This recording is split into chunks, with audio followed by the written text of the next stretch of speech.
Hadirin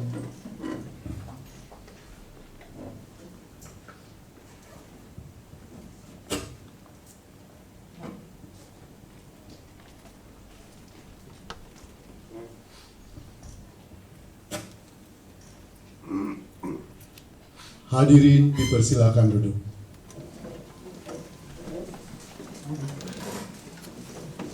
Saudara calon doktor dan pendamping dipersilakan memasuki ruang sidang.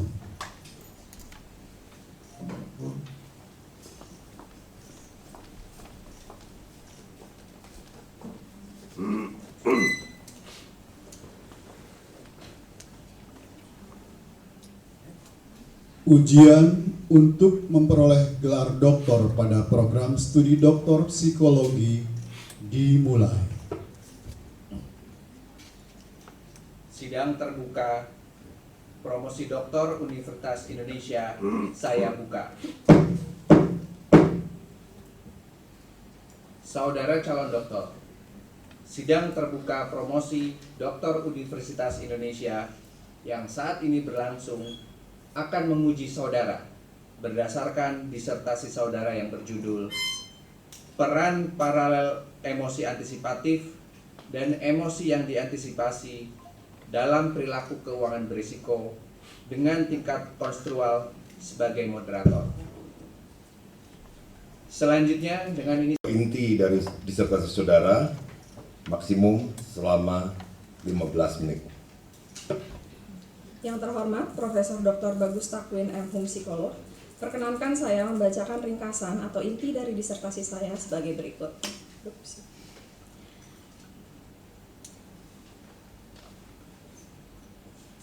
Next. Penelitian ini saya awali dari keprihatinan saya melihat berbagai berita tentang banyaknya masyarakat yang terjebak pada utang pinjol maupun gagal bayar pay later atau mereka yang kemudian terkena jebakan investasi bodong. Hal ini kemudian membuat saya tertarik untuk melihatnya dari sudut pandang perilaku keuangan berisiko. Next.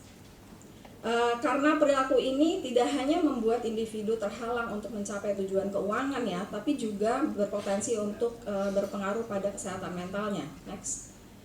Sehingga yang ingin saya jawab sebetulnya adalah mekanisme psikologis apa yang mendasari seseorang sehingga melakukan perilaku berisiko. Next. Secara teoritis, emosi sebetulnya sudah ditemukan pengaruhnya pada bagaimana kita berperilaku.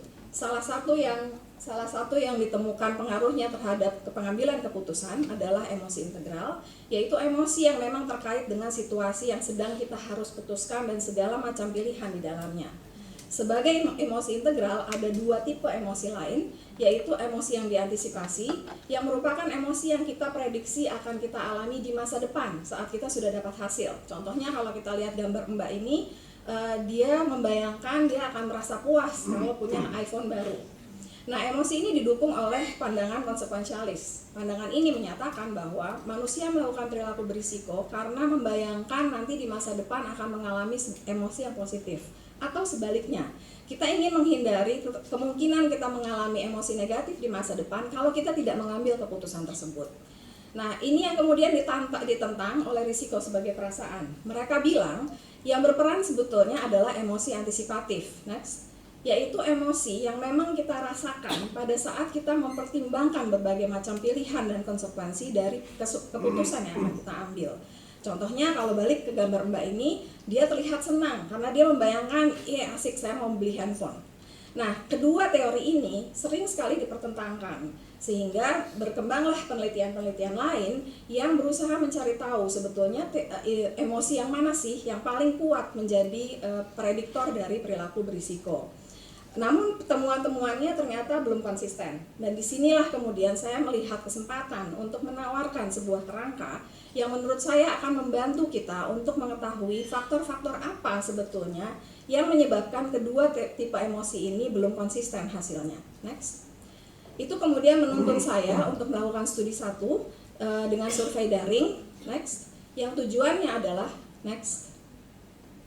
tujuannya adalah menguji kerangka emosi integral paralel atau CAPE, di mana saya menyetarakan kedua tipe emosi. Kenapa demikian? Karena kedua tipe emosi ini menurut penelitian-penelitian sebelumnya dipicu oleh hasil yang kita harapkan akan kita dapat dari keputusan.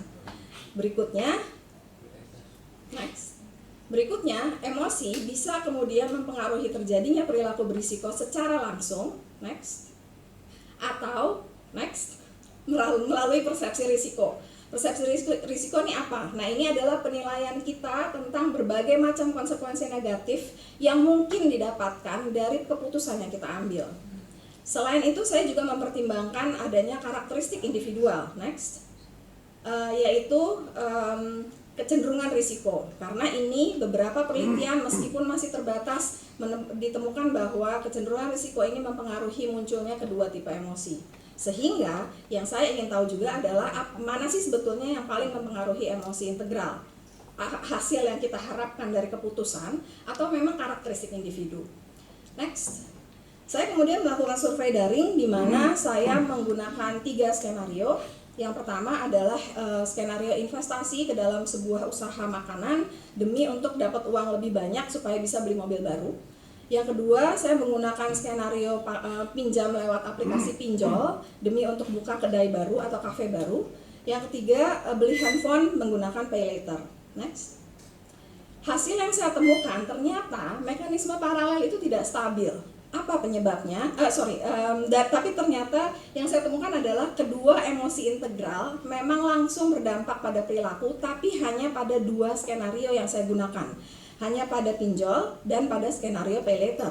Sementara pada skenario investasi hanya emosi antisipatif yang berfungsi. Hasil ini kemudian membuat saya bertanya, kalau mekanisme paralel ini tidak stabil, kenapa ya? Apa ya penyebabnya? Ini kemudian menuntun saya untuk menduga ada tingkat konstrual yang mempengaruhi. Apa itu tingkat konstrual? Ini adalah cara kita mengolah informasi atau menginterpretasi informasi, dan menurut teori tingkat konstrual dipengaruhi oleh jarak psikologis. Misalnya, seseorang mau buka warung, tapi masih setahun lagi. Nah, ini yang ada di kepalanya hal-hal yang abstrak. Nah, jadi semakin jauh jaraknya akan semakin abstrak pengolahannya. Jadi membayangkannya adalah nanti kalau saya punya warung, pendapatan saya bertambah, hidup saya jadi sejahtera. Tapi kalau warungnya akan buka besok, maka pengolahan informasinya menjadi lebih konkret. Jadi akan membayangkan, oh ya saya harus nyiapin porsi, siapin makanan, sekian porsi dan sebagainya. Nah, tapi teori tingkat konstrual juga mengatakan, tanpa adanya jarak psikologis, kalau individu dihadapkan dengan pembingkaian informasi yang konkret maupun abstrak, itu pun akan mempengaruhi bagaimana kita menginterpretasi informasi. Dan ini kemudian saya ilustrasikan melalui contoh berikut, next. Di sini misalnya kita diberikan iklan yang warna biru gitu ya, hanya bilang pinjam uang untuk wujudkan impianmu. Ini kan sangat abstrak. Kita membayangkan sesuatu yang masih di awang-awang gitu. Dibandingkan dengan kalau kita melihat informasi yang di orange, di mana uangnya tercantum, tenornya tercantum, cicilannya tercantum. Jadi kita lebih bisa membayangkan, oh kalau pinjam uang tuh kayak gitu, saya harus nyicil dan sebagainya. Nah, teori tingkat konstrual ini sudah diuji bahwa memang ada efeknya terhadap respons emosional. Begitu juga ada efeknya terhadap perilaku berisiko. Tapi penelitian-penelitian sebelumnya ini hanya mengecek salah satu. Jadi hanya respons emosional saja atau tingkat konstrual terhadap perilaku berisiko saja. Saya menduga bahwa sebetulnya tingkat konstrual ini justru mempengaruhi hubungan antara emosi dengan perilaku. Ini yang kemudian menuntun saya melakukan studi 2A. Next. Di mana saya melakukannya dengan metode eksperimen. Saya menggunakan 2 skenario saja dari 3 yang saya miliki. Saya menggunakan pinjol sebagai manipulasi untuk pembingkaian tipe hasil abstrak, karena ini ceritanya adalah dia minjem uang untuk bikin usaha dan hasil akhir usahanya kan belum jelas untung atau rugi gitu. Sementara pay later untuk mendapatkan handphone, dan handphone itu jelas bendanya, semua orang tahu seperti apa. Kemudian saya juga melakukan manipulasi kemungkinan hasil. Jadi ada kelompok yang saya berikan informasi tentang segala macam keuntungan menggunakan pinjol dan pay later. Kelompok lain saya berikan semua informasi tentang kerugian pakai pinjol dan pay later. Kenapa saya melakukan ini? Karena saya juga ingin tahu apakah sebetulnya orang melakukan perilaku berisiko itu ya karena hanya berpikir tentang keuntungan. Jadi nggak berpikir lagi tentang bahwa masih ada nih kemungkinan Anda dapat konsekuensi negatif. Hasil yang saya dapatkan yang pertama, ternyata memang di dalam kelompok yang saya berikan informasi tentang segala macam keuntungan pinjol dan pay later, perilaku berisikonya ternyata lebih tinggi dibandingkan dengan kelompok yang saya berikan segala macam informasi kerugian. Kenapa demikian? Ternyata emosi positif yang dialami oleh kelompok yang mendapat informasi keuntungan itu lebih tinggi dibandingkan dengan mereka yang saya berikan informasi kerugian. Akibatnya, emosi positif ini menurunkan atensi terhadap segala macam konsekuensi negatif yang mungkin dialami. Next. Temuan berikutnya, memang ternyata pembingkaian tipe hasil jadi konkret ataupun abstrak itu memang hanya menentukan salah satu tipe emosi saja yang berperan. Tipe hasil abstrak hanya mengaktifasi emosi antisipatif, tipe hasil konkret hanya mengaktifasi emosi yang diantisipasi. Nah, tapi kemudian hasil ini membuat saya bertanya lagi, ini memang gara-gara tingkat pembingkaian tipe hasilnya atau karena platformnya? Karena saya menggunakan tipe hasil yang berbeda, saya juga menggunakan dua platform yang berbeda. Ini kemudian menuntun saya ke penelitian berikutnya, yaitu penelitian 2B. Next. Saya melakukan kembali metode eksperimen. Next. Nah, di sini saya hanya menggunakan pembingkaian tipe hasil konkret, tapi saya tetap menggunakan skenario pay later. Dan saya mengubah hasil akhir dari skenario pinjol. Jadi yang tadinya untuk usaha, saya ubah menjadi untuk beli laptop. Karena jadi hasilnya jauh lebih konkret. Saya melakukan lagi manipulasi hasil menguntungkan dan merugikan. Next. Hasilnya, hasil 2B, saya melihat bahwa ternyata memang perkiraan akan keuntungan itu tetap membuat orang melakukan perilaku berisiko. Next. Dan ternyata di sini memang tipe hasil konkret cenderung untuk mengaktifasi emosi yang diantisipasi. Ini tidak membuat saya berhenti di sini. Saya kemudian bertanya lagi gitu, kenapa nih? Prosesnya bagaimana? Kemudian saya melakukan studi 2C dengan analisis lintas studi. Dari hasil inilah kemudian saya menemukan bahwa ternyata tingkat konstrual berfungsi sebagai moderator pada hubungan antara emosi antisipatif dengan perilaku. Dan di sini yang menariknya, kalau kita lihat diagram dari tipe hasil abstrak itu jauh lebih tajam dibandingkan tipe hasil konkret. Artinya, pada saat individu terpapar oleh informasi abstrak, dia akan semakin mengalami emosi positif antisipatif dan akibatnya semakin mungkin melakukan perilaku berisiko. Apa yang bisa kita pelajari dari studi ini? Next. Implikasi yang pertama adalah kesimpulannya bahwa kerangka emosi integral paralel ternyata memang bisa menawarkan mengintegrasi dua pandangan teoritis yang selama ini dipertentangkan. Dan tingkat konstrual ternyata memang berpengaruh terhadap kerja dari emosi integral. Dan ini menurut saya memperjelas postulasi abstraksi hasil yang diberikan oleh risiko perasaan. Mereka mengatakan bahwa ini sifatnya linear, jadi makin abstrak, makin tinggi emosi antisipatifnya, makin kuat perilaku berisiko. Ternyata tidak sesederhana itu, yang terjadi adalah proses moderasi. Yang terakhir, hasil yang menguntungkan lebih menentukan intensi. Ternyata itu menunjukkan bahwa perilaku berisiko memang didorong oleh sistem reward. Kita mikirnya tentang keuntungan aja, konsekuensi negatifnya sudah dilupakan.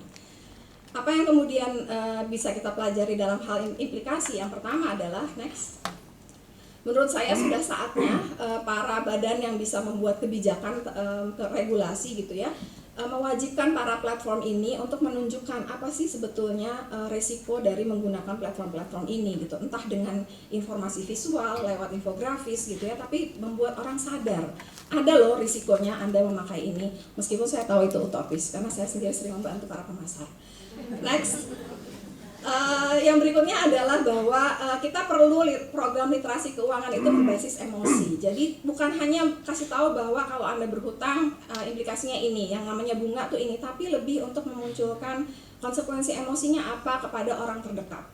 Itu akan memperpendek jarak psikologis antara kita sebagai individu dengan faktor-faktor risiko, sehingga orang akan lebih mengaktifasi sistem evaluatif yang kognitif gitu, yang lebih mempertimbangkan konsekuensi-konsekuensi dan risiko dibandingkan dengan afektif yang jauh lebih fokus hanya pada hasil yang menguntungkan. Demikian dari saya kembalikan kepada sidang. Terima kasih atas perhatiannya.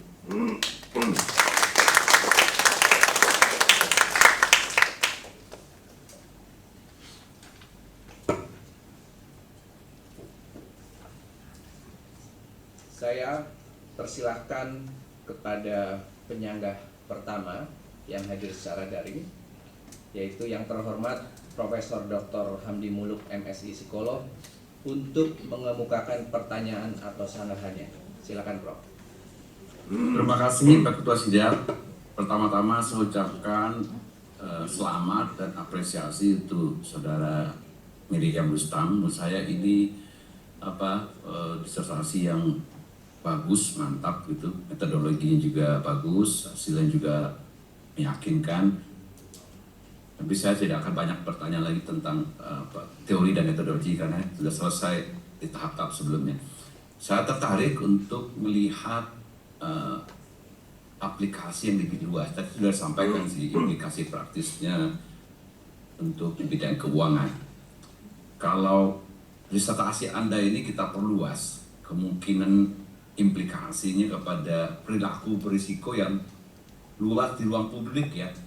Misalnya perilaku berkendara kan juga ugal-ugalan dia, high risk juga itu tukang ojek itu suka nantang arah aja tuh, nggak tahu risikonya, atau judol misalnya ya, atau perilaku yang high risk di bidang kesehatan juga. Nah jadi kalau Anda nanti diminta untuk membuat program entah itu pendidikan publik atau intervensi sosial untuk edukasi ke masyarakat ya, dengan berbasis temuan Anda ini, kira-kira apa yang bisa saya pakai ke audiens kita nih? Saya akan membuat program intervensi yang penekanannya pada mungkin emosi misalnya sesuai temuan Anda. Terus mungkin kalau ini sukses, indikatornya apa kira-kira gitu. Terima kasih Pak Ketua, cukup. Menjawab pertanyaan atau sanggahan dari penyanggah pertama yang terhormat Profesor Dr. Hamdi Muluk MC Psikolog. Mungkin saya akan menjelaskan bahwa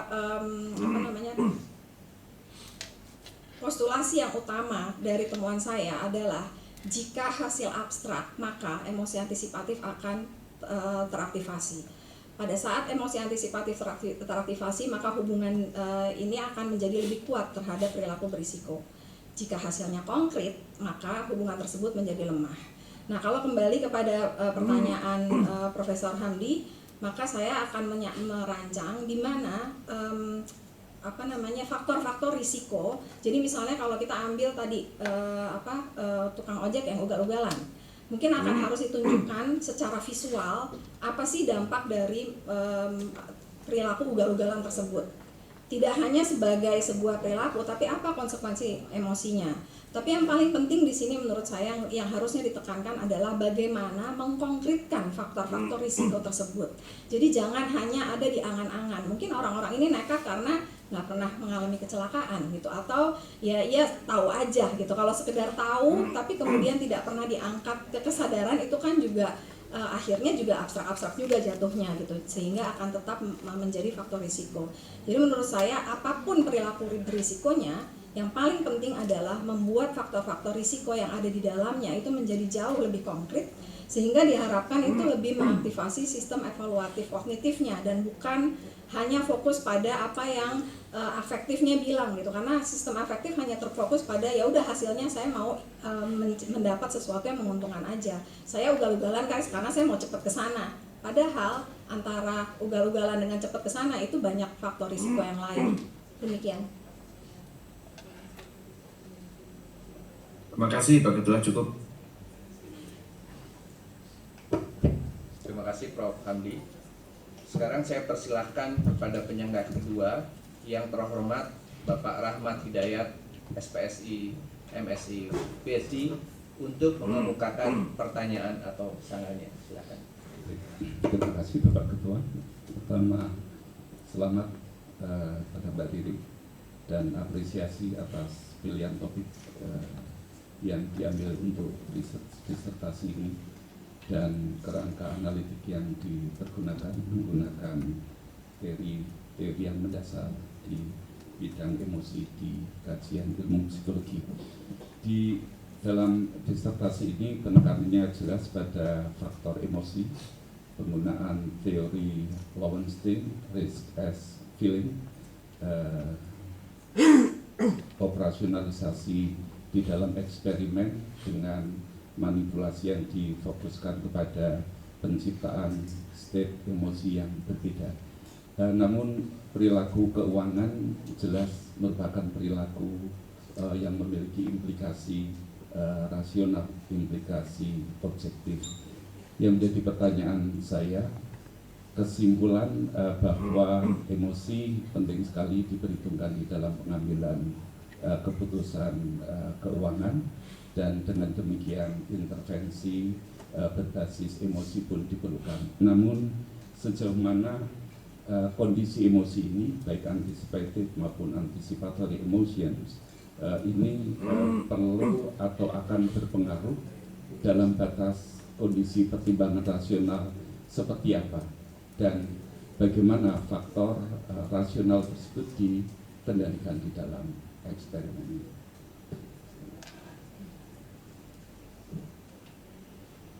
Menjawab pertanyaan atau sanggahan dari penyanggah kedua, yang terhormat Bapak Rahmat Hidayat, SPC, MSc, PhD. Kalau melihat pada faktor kognisi ya Pak, atau faktor pertimbangan logis, memang betul bahwa hasil yang kita harapkan dari keputusan itu juga sebetulnya bisa langsung mempengaruhi bagaimana kita berperilaku. Tapi emosi ternyata memperkuat hal tersebut. Jadi saya tidak menegasikan bahwa dalam keputusan keuangan pertimbangan logis tidak akan berfungsi, tapi bahwa pertimbangan logis ini akan diperkuat atau diperlemah oleh adanya kedua emosi ini. Nah, apakah kemudian pertimbangan logis itu ada yang akan mempengaruhi prosesnya gitu ya Pak? Tentunya ada. Mungkin kalau saya bisa ngambil contoh yang paling ekstrim adalah misalnya which saya harus bilang ini di luar scope penelitian saya, tapi misalnya kita ambil contoh yang paling ekstrim, orang banyak mengambil pinjol karena terdesak. Saya nggak punya pilihan lagi gitu, ya mau gimana, anak saya harus sekolah, rumah saya harus diperbaiki, saya nggak punya uang. Itu kan sebetulnya sangat logis gitu ya, walaupun tentunya masih akan ada emosi di situ. Itu di luar skop penelitian saya, tapi menurut saya hal-hal seperti itu akan berpengaruh. Dan itu, tapi kalau tidak dalam keadaan terdesak, dan which is itu yang merupakan hal yang saya teliti, sebetulnya faktor faktor logis ini masih bisa dikendalikan gitu, dengan makanya saya bilang bahwa intervensinya harus melibatkan emosi, dengan mengelola, tunggu pada saat kamu berpikir demikian kamu tuh merasakan apa, dan kamu harus sadar bahwa kalau kamu merasakan hal tersebut, kalau kamu melakukannya, apa efeknya kepada orang-orang lain, orang-orang yang terdekat terutama. Baik, terima kasih. Saya menangkap ini sebagai jawaban yang meyakinkan bahwa faktor emosi berperan ketika faktor kognitif sudah tidak lagi bisa memberikan solusi yang jelas, alternatif pilihan yang jelas. Dan di dalam penelitian ini faktor kognitif tampaknya dicoba lebih diperinci dalam bentuk konstruktual, abstrak, konkret. Yang ingin menjadi pertanyaan saya, operasionalisasi dari konstruktual, abstrak, konkret ini di dalam perilaku eksperimen, di dalam treatment eksperimen, tentu mengaktifkan fungsi-fungsi tersebut. Yang menjadi pertanyaan saya, dalam kenyataan sehari-hari barangkali ada orang yang lebih suka berpikir secara konkret, ada orang yang berpikir secara abstrak. Bagaimana implikasi penelitian ini terhadap perbedaan individual differences tersebut, dan sejauh mana klaim ini bisa ditegakkan dengan mempertimbangkan adanya individual differences pada level of construal individu. Terima kasih. Saya kira ini pertanyaan terakhir. Terima kasih Pak Rahmat atas pertanyaan yang kedua. Betul sekali Pak bahwa ada perbedaan individual dalam hal pengolahan informasi secara abstrak maupun konkret, dan saya memang belum mempertimbangkan hal tersebut di dalam penelitian saya, dan itu sebetulnya salah satu saran gitu ya dari penelitian ini untuk kemudian mengembangkan penelitian ini dengan mempertimbangkan perbedaan individual dalam hal pengolahan kognisi tadi. Bagaimana saya mengoperasionalisasikannya untuk hasil abstrak, saya mengoperasionalisasikannya sebagai hasil-hasil yang sulit untuk dibayangkan, yang tidak terbentuk gitu. Artinya berbeda dengan misalnya kita beli handphone atau kita beli laptop, di mana semua orang akan tahu bentuknya seperti apa gitu dan barang. Dan bagaimana dia didapatkan. Kalau mendapatkan laptop ataupun handphone itu kan akan lebih cepat. Sementara kalau untuk hasil, misalnya yang saya gunakan adalah hasil usaha, di situ pertama nggak tahu apakah usaha itu akan menguntungkan atau tidak, dan juga selain itu jaraknya juga masih lama gitu. Untuk bisa mendapatkan keuntungan dari sebuah usaha tentunya kita membutuhkan waktu. Nah itu yang kemudian saya gunakan sebagai hasil abstrak. Demikian. Terima kasih.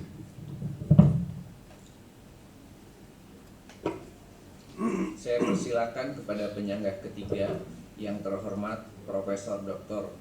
Guritna Ningsih, psikolog, untuk mengemukakan pertanyaan atau sanggahan. Silakan. Terima kasih Bapak Ketua Sidang.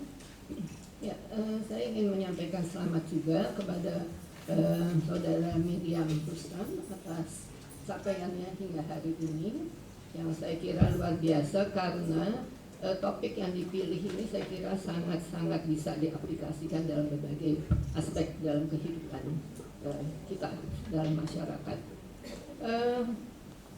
Tadi sudah disinggung-singgung tentang level konsual. Saya juga akan menanyakan tentang hal itu terkait dengan apa yang terjadi dalam masyarakat akhir-akhir ini, yaitu terkait dengan pembelian emas. Ya, sekarang ini gonjang-ganjing, orang beli lalu dilepas lagi, panik kemudian gitu. Nah, itu termasuk sebagai yang konkret atau yang abstrak, karena ini menyangkut jangka pendek dan juga jangka panjang. Nah, terkait dengan hal itu, saya ingin mendapat ketegasan apakah itu konkret atau abstrak. Kemudian bagaimana kira-kira interaksi antara faktor emosi antisipatif dan emosi yang tidak antisipatif dalam kita mengambil keputusan untuk apa kita membeli sekarang atau menunda atau gimana, menjualnya atau tidak. Nah itu mungkin bisa dijelaskan. Silahkan. Menjawab pertanyaan atau sanggahan dari penyanggah ketiga yang terhormat Profesor Dr. Guritna Ningsih, psikolog. Kalau saya melihatnya, dan mungkin gini, dalam perilaku keuangan, misalnya perilaku investasi yang melibatkan benda gitu ya, dalam hal ini misalnya emas, menurut saya itu bisa digolongkan sebagai hasilnya itu bisa digolongkan sebagai konkret dan abstrak. Kenapa? Tapi tergantung pada, misalnya kalau saya beli emasnya batangan, maka benda batangan itu adalah hal yang konkret. Semua orang punya bayangan emas batangan itu seperti apa. Yang abstrak adalah nilainya ini berapa sih sebetulnya, karena naik turunnya nilai emas itu kan nggak pasti, sehingga selalu akan menjadi hal yang abstrak. Nah ini menurut saya yang kemudian mempermainkan emosi orang, bukan bendanya tapi lebih pada nilai yang dia miliki. Begitu dia naik orang panik gitu. Kenapa? Karena membayangkan oh ya nanti atau misalnya nanti saya nggak bisa beli emas lagi gitu. Misalnya ada yang mau nabung emas gitu ya, niatnya nabung emas. Aduh kalau harganya tinggi terus, kapan saya bisa nabung emas? Ya udah nih buru-buru beli. Atau justru oh saya mau katakanlah misalnya mau melakukan sesuatu dengan uang saya gitu. Kemudian ya udah buru-buru jual. Nah itu menurut saya jadi bukan pada bendanya, tapi pada nilai yang dia miliki. Nah, bagaimana interaksi emosinya? Menurut saya pada saat orang fokus pada nilainya, maka yang berfungsi adalah emosi antisipatifnya.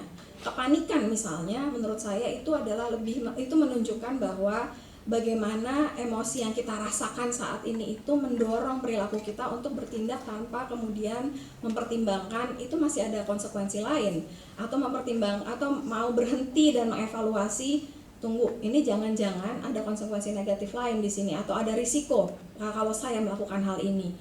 Demikian, Bu Gurit.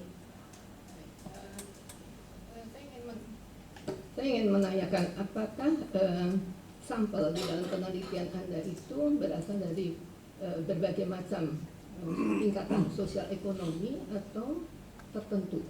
Karena misalnya untuk beli atau pinjol dan sebagainya tadi sebagai contoh itu, kalau saya melihatnya itu sebagai kelompok sosial ekonomi mungkin menengah ke bawah.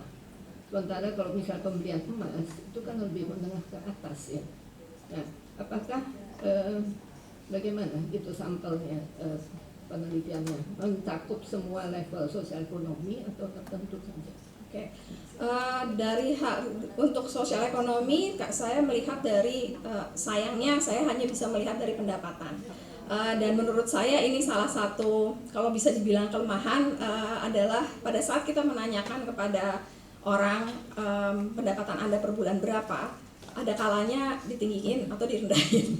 Tapi kalau saya melihat dari karakteristik sampel saya, menurut saya cukup mengcover semuanya, Bu, karena kalau saya nggak salah itu pendapatan dari sampel terutama di studi 2A dan 2B itu dari mereka yang pendapatannya memang tergolong nggak rendah banget sih, tapi di bawah menengah, karena saya juga melihat dari pekerjaannya, buruh misalnya, sampai yang memang pendapatannya tinggi. Dan yang saya dapati pula bahwa perilaku ini tidak terkontrol oleh beberapa faktor sosiodemografis. Misalnya pendidikan pun tidak menghentikan. Orang yang S1 dengan orang yang pendidikannya SMA ternyata perilakunya sama gitu.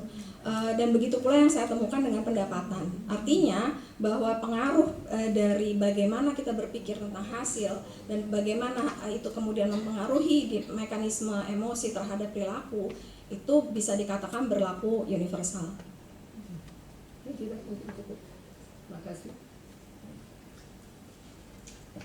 Terima kasih Prof. Gurit. Saya persilakan kepada penyanggah berikutnya yang terhormat Dr. Diah Priyarini Indirasari SPC MA, psikolog. Ini buat saya indah gitu ya, karena kita banyak sekali mendapatkan gambaran bagaimana sih proses intinya sebenarnya pengambilan keputusan ya untuk melakukan apakah suatu hal itu bisa menguntungkan gitu ya, baik dari segi kognitif maupun emosi. Nah, cuman mungkin pertanyaan saya sih lebih kepada implikasi ya Mbak gitu. Ini terkait dengan pengalaman saya pribadi gitu, yang kemudian saya memiliki ada beberapa kenalan gitu ya yang terbiasa menggunakan pinjol gitu. Ya, jadi berulang tingkah lakunya, dan sementara misalnya kami sudah berupaya untuk melakukan intervensi kognitif gitu ya, tapi memang emosinya ini memang sangat kentara gitu, karena salah satunya itu didasari oleh kepentingan keluarga gitu ya, ada hal-hal yang mendesak. Di satu sisi misalnya individu tersebut sebenarnya dari segi penghasilan cukup gitu ya, tapi memang kebutuhan itu lebih besar gitu.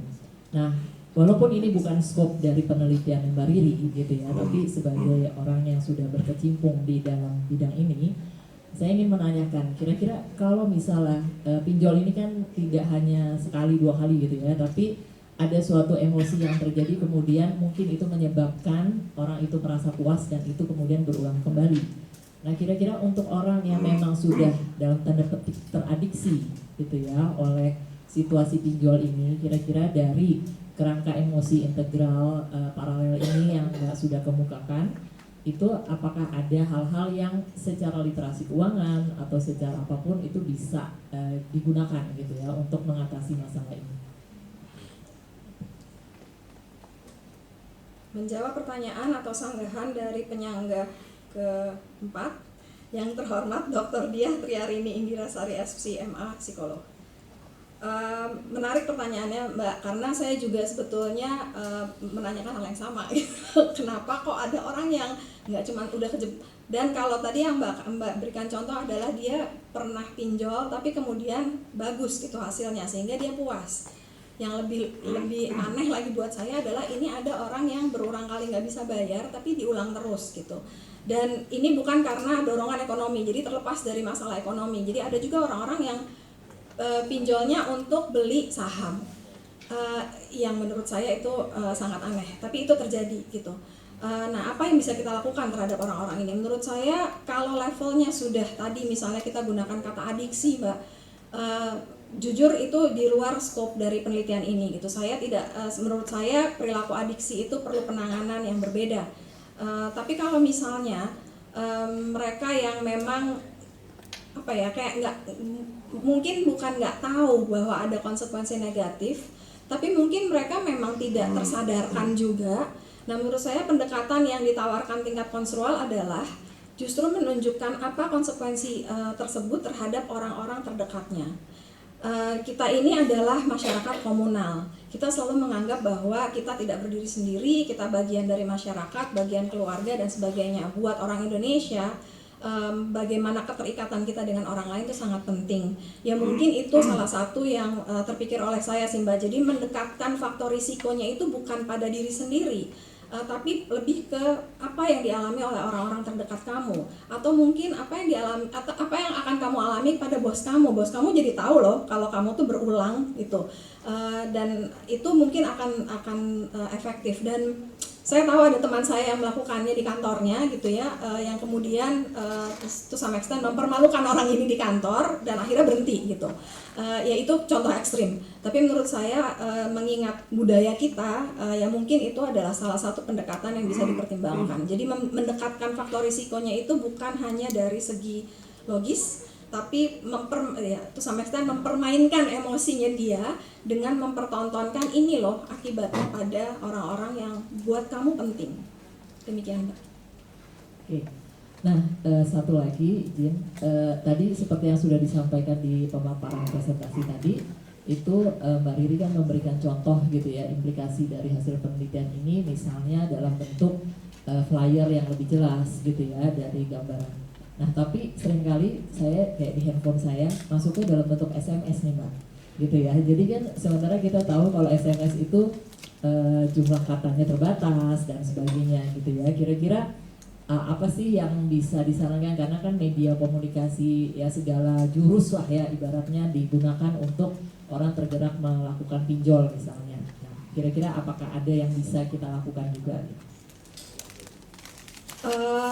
Ini sebetulnya implikasi saya yang pertama sebetulnya sangat terkait dengan regulasi ya Mbak. Jadi saya melihat memang dibutuhkan niat baik dari institusi-institusi yang bertanggung jawab untuk memastikan bahwa informasi-informasi seperti ini terkelola dengan baik supaya masyarakat nggak makin terjerumus.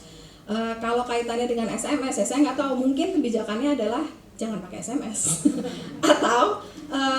atau memang betul-betul perlu seperti semacam panduan gitu Mbak, ada guideline-nya yang jelas apa yang boleh dan tidak boleh dikemukakan secara kata-kata.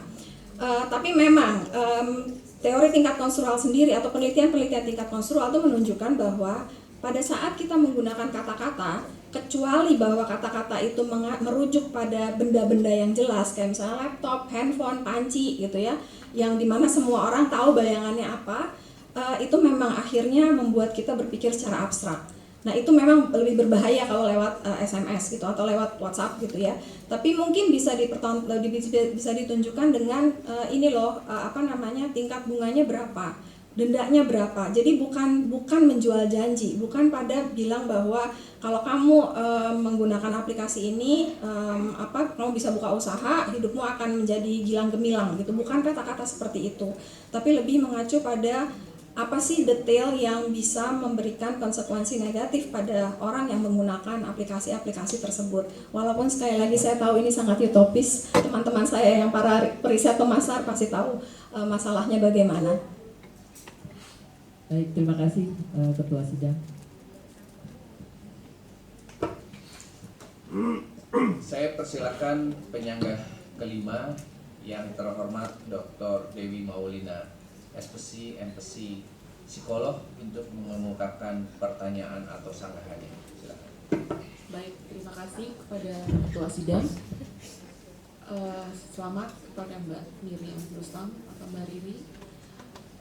Saya senang sekali akhirnya bisa sampai pada tahap ini ya Mbak. Saya tahu usaha dan waktu yang diberikan untuk menyelesaikan studi ini sangat luar biasa gitu ya.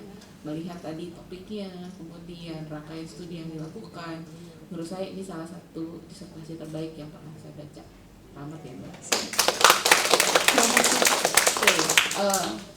Saya ingin menanyakan mengenai, kalau tadi melanjutkan pertanyaan-pertanyaan berikutnya, saya ingin menanyakan terkait generalisasi dari hasil. Memang kalau tadi dilihat dari awal memang latar belakangnya kan perilaku berisiko itu kontekstual ya. Dalam hal ini Mbak Riri memfokuskan pada perilaku keuangan berisiko yang dilihat dari 3 jenis perilaku: investasi, pay later, dan pinjol. Ternyata peran kedua emosi ini lebih terlihat hanya pada secara konsisten pada perilaku pay later dan pinjol gitu ya Mbak ya. Nah, pertanyaan saya, apakah dengan demikian peran emosi ini sifatnya kontekstual? Terkait pada perilaku keuangan yang seperti apa baru dia punya peran yang kuat gitu untuk mempengaruhi keputusan. Begitu juga tadi, sejauh mana ini juga bisa berlaku untuk perilaku berisiko yang lain, seperti tadi Prof. Andi menanyakan kaitannya atau aplikasinya dalam misalnya perilaku berkendara berisiko gitu. Silakan Mbak. Menjawab pertanyaan atau sanggahan dari penyanggah kelima yang terhormat Dr. Dewi Maulina SPMC, psikolog. Saya akan bilang bahwa bukan peran emosinya yang kontekstual, tapi peran dari hasil yang didapatkan dari perilaku sih Mbak. Jadi misalnya kenapa konsisten di pay later dan pinjol? Karena keduanya bisa digunakan untuk kalau pay later misalnya itu digunakan kebanyakan untuk hasil-hasil yang konkret gitu. Jadi dapat handphone, dapat panci dan sebagainya. Tapi kalau pinjol itu bisa digunakan untuk dua-duanya. Jadi dia bisa digunakan untuk tujuan untuk hasil yang abstrak maupun juga hasil yang konkret. Sementara kenapa investasi yang berperan hanya emosi antisipatif? Karena dia hanya bekerja dengan hasil-hasil yang abstrak. Jadi menurut saya yang harus dilihat adalah bukan pada perilakunya, tapi apa sih yang ditawarkan oleh perilaku ini sebagai hasil dari keputusan itu gitu. Semakin abstrak dia, maka peran emosi ini akan semakin terlihat. Jadi balik lagi, kalau dia abstrak ya yang akan teraktivasi lebih ke antisipatif. Kalau dia konkret yang akan lebih teraktivasi adalah emosi yang diantisipasi. Demikian Mbak. Baik, mungkin saya melanjutkan ya. Studi ini kan kalau tadi kaitannya memang dari 2 jenis emosi kan juga yang secara konsisten lebih kuat kan emosi antisipatif ya. Betul. Itu kan seakan-akan emosi yang dirasakan saat ini gitu ya, tidak melihat jangka panjangnya seperti apa. Kemudian kalau dilihat dari karakteristik sampelnya, saya melihat ini kan 21 tahun ke atas ya. 21 sampai 19. Nah, saya ingin menanyakan sejauh mana hasil ini juga berlaku pada misalnya populasi mahasiswa, terutama para generasi Gen Z yang sekarang banyak juga yang melakukan pinjaman itu lebih pada gaya hidup ya, apalagi mereka FOMO begitu. Nah, sejauh mana nih Mbak peran emosi ini juga bisa memperkuat atau memperlemah keputusan mereka untuk melakukan perilaku keuangan berisiko? Oke, terima kasih Mbak Dewi. Pertanyaan sekali lagi, pertanyaannya menarik Mbak, karena itu juga sebetulnya yang pernah saya pertimbangkan gitu ya, bahwa untuk membandingkan sebetulnya antara perilaku para mahasiswa dengan perilaku mereka yang sudah lebih mature lah gitu ya, sudah lebih matang. Tapi kemudian karena keterbatasan dari skenario yang saya punya, jadi bahwa kalau orang mau pakai baik aplikasi pay later maupun pinjol, ternyata minimum age-nya adalah 19. Nah, bagaimana dengan mereka yang di bawah itu? Menurut saya, karena itu juga di luar skop penelitian saya ya Mbak, menurut saya mungkin itu akan ada faktor lain yang bermain gitu. Misalnya pengetahuan mereka tentang pengetahuan mereka secara umum saja tentang keuangan gitu misalnya, bahwa kalau kamu hutang itu ada perhitungan bunga dan sebagainya. Jadi pertimbangan logisnya menurut saya juga di masyarakat atau di kalangan mahasiswa atau kalangan yang lebih muda itu mungkin juga lebih lemah dibanding mereka-mereka yang katakanlah, karena sampel saya adalah memang harus orang yang sudah kerja. Jadi sudah dapat uang sendiri, mereka juga punya kebiasaan pastinya untuk mengatur keuangan mereka. Sementara kalau mahasiswa mungkin belum ke situ gitu, sehingga itu mungkin akan membedakan. Nah, apa efeknya kepada emosi? Ini saya terus terang saya berandai-andai ya Mbak, saya berhipotesis saja. Dugaan saya yang akan lebih bermain mungkin akan emosi antisipatifnya gitu, karena tadi apalagi kalau ada faktor FOMO. FOMO itu kan agak susah dikontrol ya. Kalau memang dia pengen beli baju karena temennya, ya sudah gitu ya, dia akan melakukan itu tanpa pikir panjang. Dan bagaimana dengan apakah kemudian akan berpengaruh tuh tipe hasil abstrak atau konkret, menurut saya mungkin masih akan berfungsi, tapi kemudian bukan berarti, karena gini, yang saya katakan di dalam penelitian saya bukan berarti bahwa tipe hasil konkret itu akan menghentikan orang melakukan perilaku, tidak demikian, tapi bahwa kalau orang ketemu hasil konkret atau ketika faktor risiko dikonkretkan, maka itu punya kemampuan untuk mengelola persepsi risiko seseorang sehingga mudah-mudahan bisa ditahan. Tapi pun dia tidak menghentikan sama sekali orang untuk melakukan perilaku berisiko. Misalnya kita lihat di skenario pay later yang tetap aja orang melakukan gitu.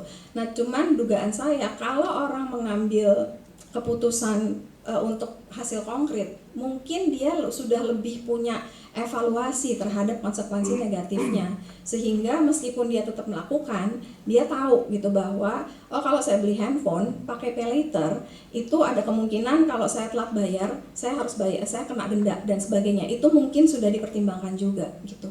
Mungkin seperti itu, Mbak. Baik, terima kasih. Dari sini terlihat bahwa masih banyak sekali yang masih bisa dieksplorasi lebih lanjut ya, Mbak. Betul. Jadi bisa diteliti berikutnya nih, Mbak Riri. Minta dana hibahnya aja, Mbak.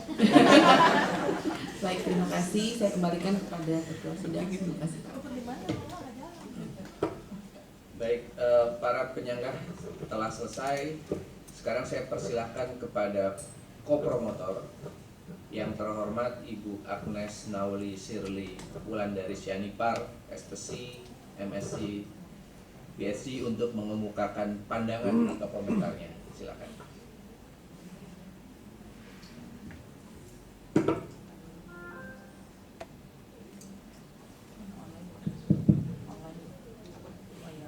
Yang terhormat Ketua Sidang dan anggota tim penguji promosi doktor dan promotor, para dosen, kolega yang saya hormati, para tamu undangan, keluarga besar yang berbahagia, dan terutama promovenda kandidat dokter kita hari ini Miriam Rustam yang biasanya saya panggil Mbak Riri.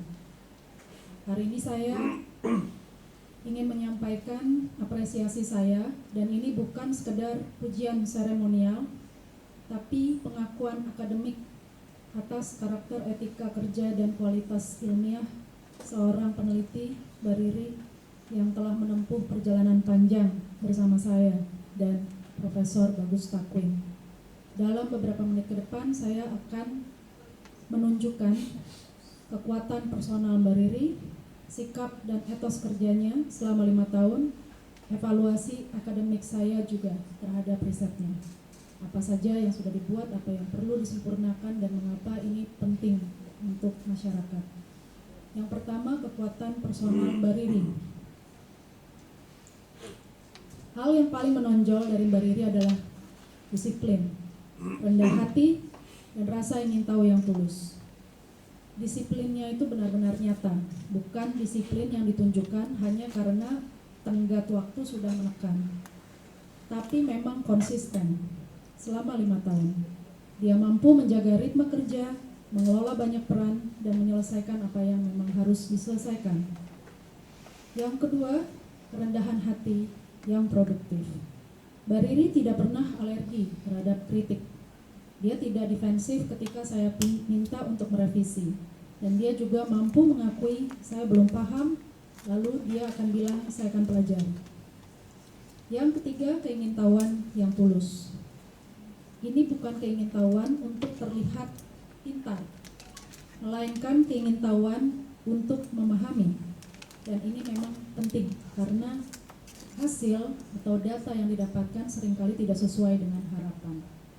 Mbak Riri tidak pernah menghadapi datanya dengan pikiran yang sempit dan juga tidak pernah menggunakan narasi cocok logi.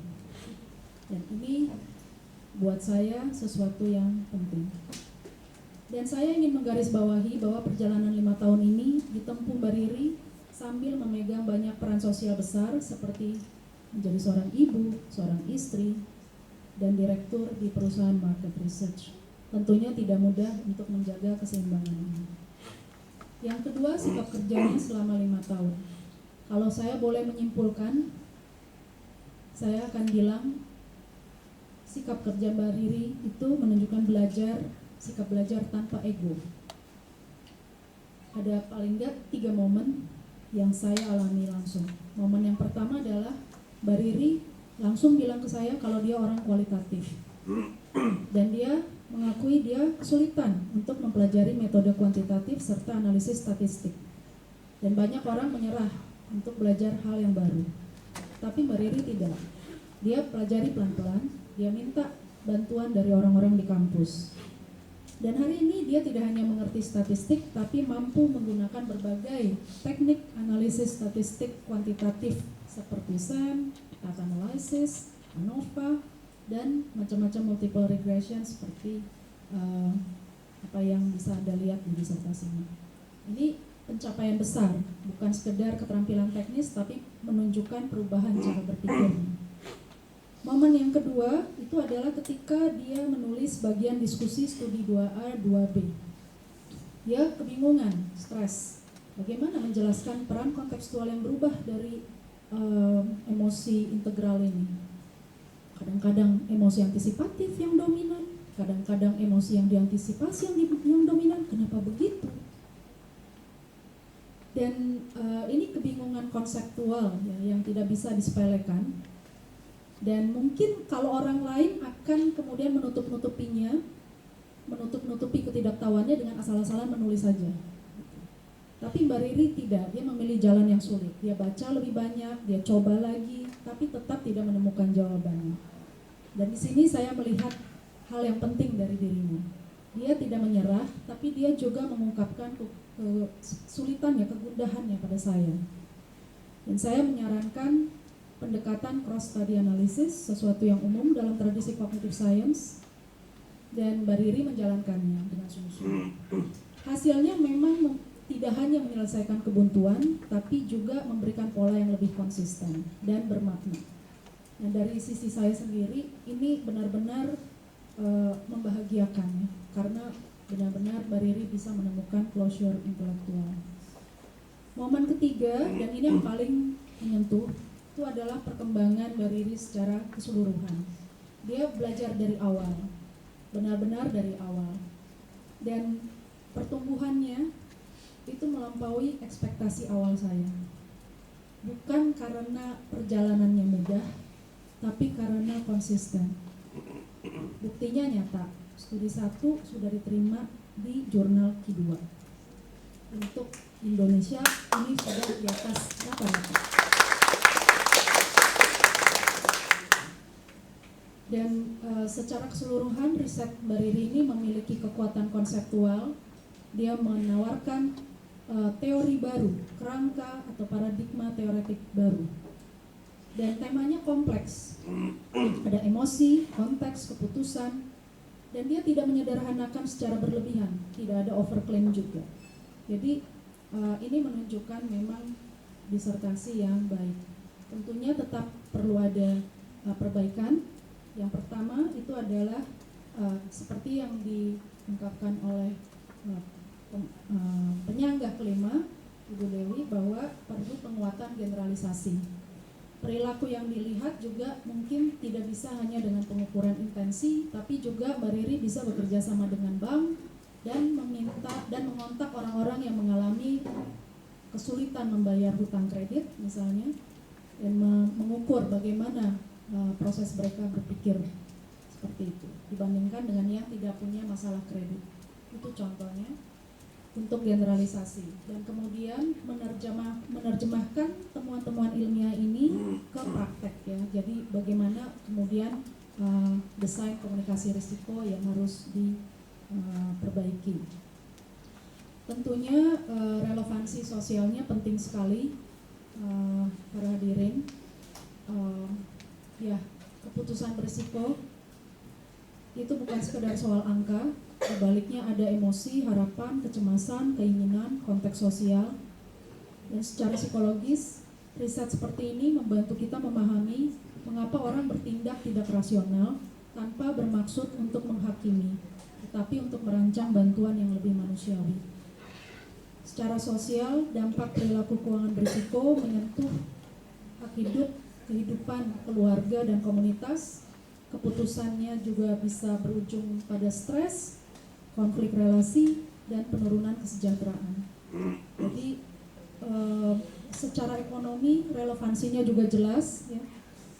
Jadi dengan kata lain riset Bariri ini benar-benar berdiri di pertemuan 3 ranah: psikologi sebagai ilmu, masyarakat sebagai realitas, dan transformasi ekonomi sebagai konsekuensi.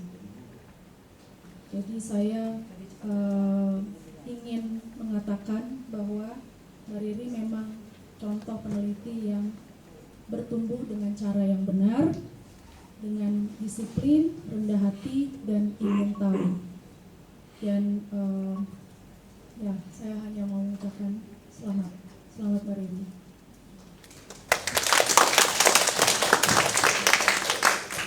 Terima kasih banyak Ibu Agnes Nauli Shirley Wulandari Sianipar.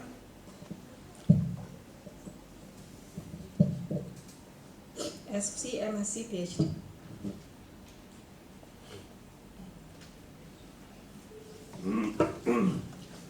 Berikutnya saya persilakan kepada Bapak Gustakwin Enghum, psikolog, untuk mengemukakan pandangan atau komentarnya. Terima kasih Pak Ketua Sidang. Dengan melihat apa yang dipresentasikan, kemudian tanya jawab, juga respon positif dari para penguji, bahkan ada yang bilang disertasi ini indah, disertasi terbaik, juga tadi disampaikan oleh kopromotor kelebihan dari disertasi ini. Saya yakin dan optimis bahwa saya nanti bisa memberikan kesan-kesannya pada saat sambutan setelah pengukuhan Saudara Riri menjadi dokter. Terima kasih. Waktu habis, ujian telah selesai. Ujian telah berakhir, izinkanlah saya mengadakan sidang tertutup untuk melakukan penilaian, dan sidang saya tunda untuk beberapa saat. Tim penguji promosi doktor Universitas Indonesia meninggalkan ruang sidang terbuka menuju ruang sidang tertutup. Hadirin dimohon berdiri.